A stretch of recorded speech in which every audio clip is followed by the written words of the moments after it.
Welcome back to this second video. In this series, I'm teaching you how to be an accountant. And I'm doing that by learning how to set up a fictitious business and following that business through a year's worth of common transactions that a brand new business would typically expect to experience in their first year of operation. If you remember back to the very first video, we took a look at how to record a journal entry when you take $50,000 of your own money and invest it into your business. In this video, we're going to take a look at how to record the entry when you go and raise additional capital by taking out a term loan from a bank. Now, if you haven't seen the first video, go back and watch that video, because in that video, I show you where to download the workbook for this course, and I walk you through how the workbook works and how it mimics an actual accounting system by following it through the journal entry, the general ledger, the financial statements, and also the balance sheet schedules. Assuming you've done that, let's get into this video. All right, I'm taking a look at my computer screen now, and I'll go ahead and zoom in, and we'll read the second transaction together. All right, January 5th, 2020. In addition to your capital contribution, you take out a $100,000 term loan with National Bank. The loan has a 10% APR and matures on December 31st, 2025, with full principal and interest due at maturity. The funds are deposited into your business checking account. All right, let's talk about this. We are going to raise additional capital, and we are doing that through a term loan. This is a very common practice for most businesses. Many businesses that need capital will go out and take out a loan from a bank. So it's super important that you know how to record a transaction like this. Now, in this specific loan, what we know is how much cash we've received. We are receiving $100,000, and we promise to pay that back in 5 years with full interest due at maturity.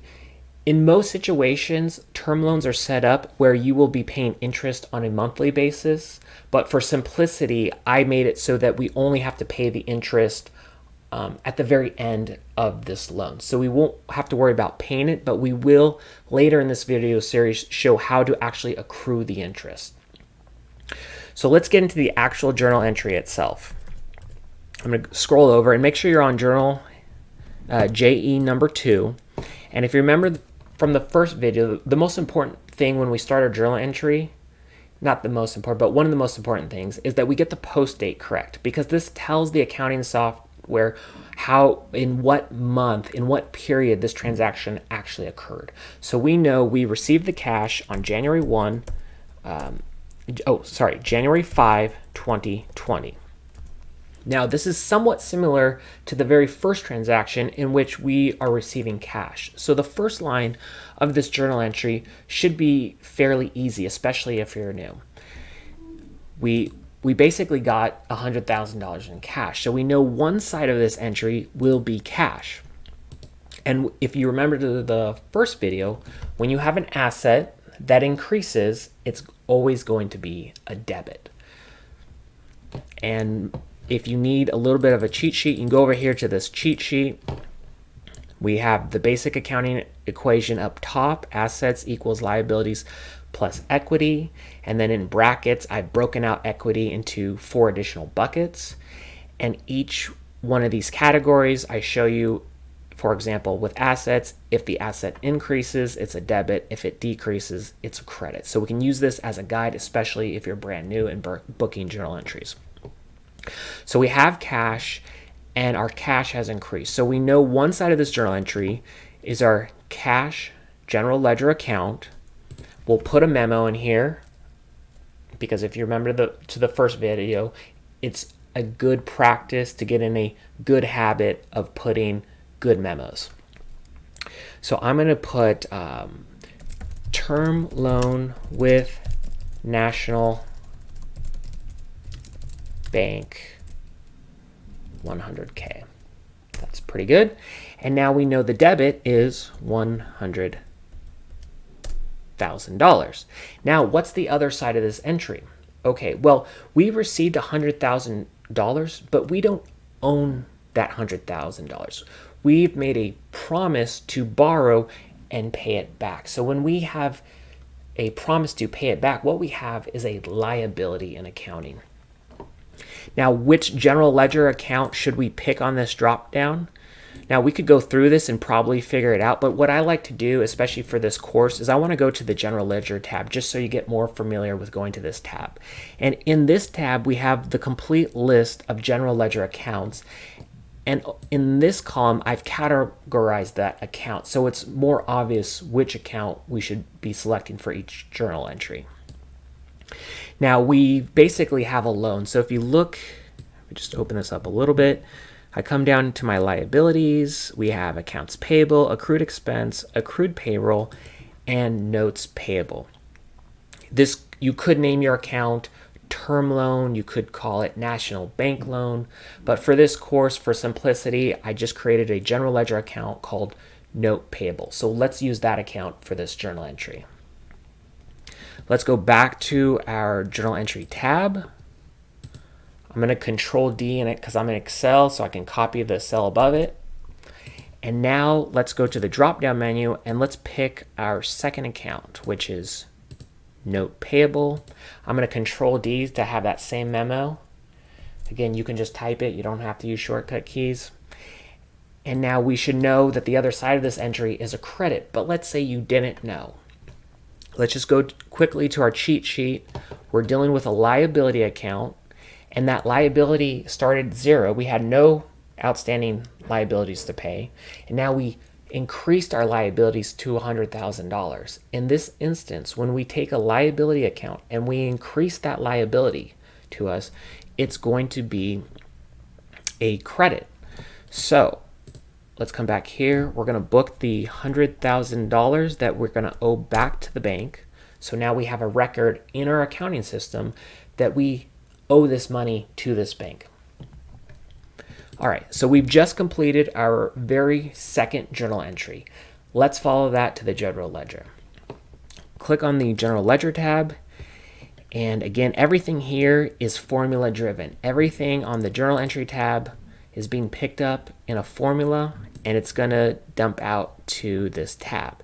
And if we look right here, our cash in the last video was $50,000. It's now $150,000. Our liabilities notes payable account is a credit of $100,000. Now remember what I said in the very first video. Your general ledger account, your trial balance, your general ledger will always net to 0. And if it doesn't, you did something wrong.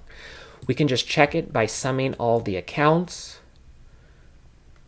checking the bottom part of the screen, and it sums to 0. And if you just scroll down a little bit, I have a total cell down here where I sum up all these cells, and you can see it nets to 0. Let's take a look at our financial statements. We're skipping the equity schedule for now. We'll go to the income schedule. You'll see there's nothing on this income schedule yet, income statement, and that's because the income statement, and I'm going to be repetitive in this course, but really I want you to learn, and to me, this is how you would learn. But let's take a look at this income statement. We see there's no activity on this income statement, and that's because the income statement only shows revenue when we sell things and expenses when we've actually incurred an expense.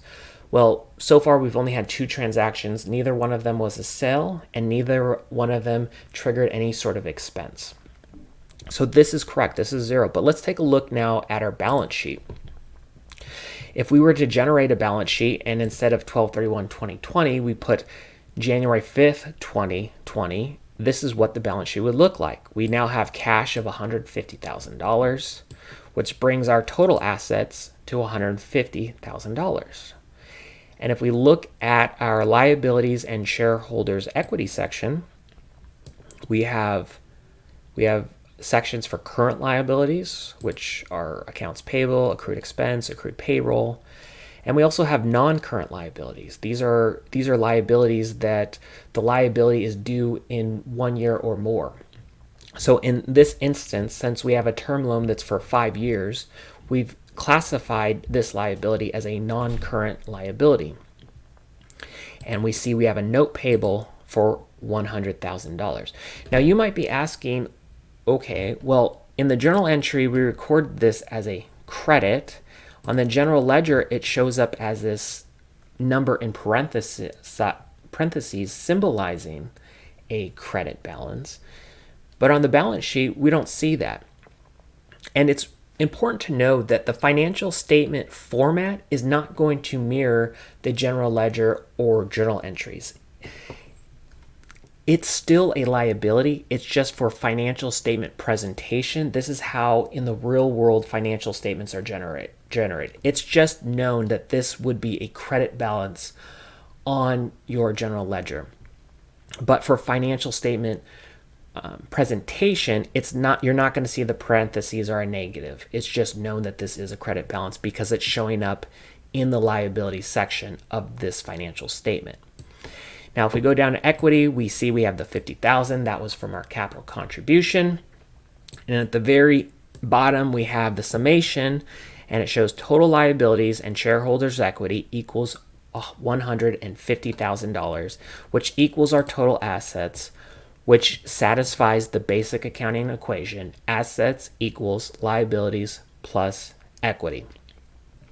Now, the last piece of this video that we're going to do is we are going to continue to build out our balance sheet accounts for each transaction. Now, let's take a look at our journal entry real quick. These are both balance sheet accounts. And so we've hit cash and notes payable. So let's update our cash schedule first. I'll go over to this tab right here. And you'll remember we started building this schedule out in the first video. We're going to continue in this video. And right in the post date, we're going to say the type. The type I have is funding. And we're going to write a note. I'm just going to copy and paste this because this works for me. And this is probably something very similar I would actually type in the real world if I was booking an actual term loan for a company. And now I will book in the amount. And now we have a schedule. On the schedule, it says we have $150,000 sitting in this account. Our general ledger, which you can see is pulling from this tab, the general ledger tab J7. And I can control left bracket because I'm in Excel. And I can see it pulling in right there. And so we have a schedule that ties to the general ledger. Now, the other side of that journal entry was a notes payable. So we need to also create a schedule for that notes payable account. So I'm going to go to the very right of this workbook, and you'll see I have a tab here called Debt and Accrued Interest. Go ahead and click on that. And now kind of the same thing. I'm just going to paste in term loan with National Bank. I'll just delete this 100,000 because that's a little repetitive. And this is actually how I would do accounting in the real world. If a company took out a loan, I'd book the exact same journal entry, and I would actually have a schedule that looked just like this for tracking this. And I would put in the amount. I'd put in the start date, January 5th, 2020. I'd put in the maturity date, 12/31/2020. And I would put in the interest rate, 10% APR. I put in the beginning balance. And then this schedule I have these columns here if we drew an additional on this loan, or if we made a pay down on this loan. And then I have my ending balance here. Ignore this date, 12/31/2020 for now. We're really setting up these schedules. I'm not worried about reconciling after each transaction. We're really going to focus on reconciling all these schedules at the very end of this series. So for now, we've got our schedule. We're pretty much done for this video. So if you got through it, congratulations. If I talked fast, maybe try watching it again, but don't get too hung up if you're not understanding everything I'm saying, because as we continue, you'll just start picking this up quicker and quicker. And if this is too slow, again, the videos will get progressively more challenging. So I encourage you to continue to stick with it. And I thank you for your time, and I look forward to seeing you in the next video. All right, thank you. Bye.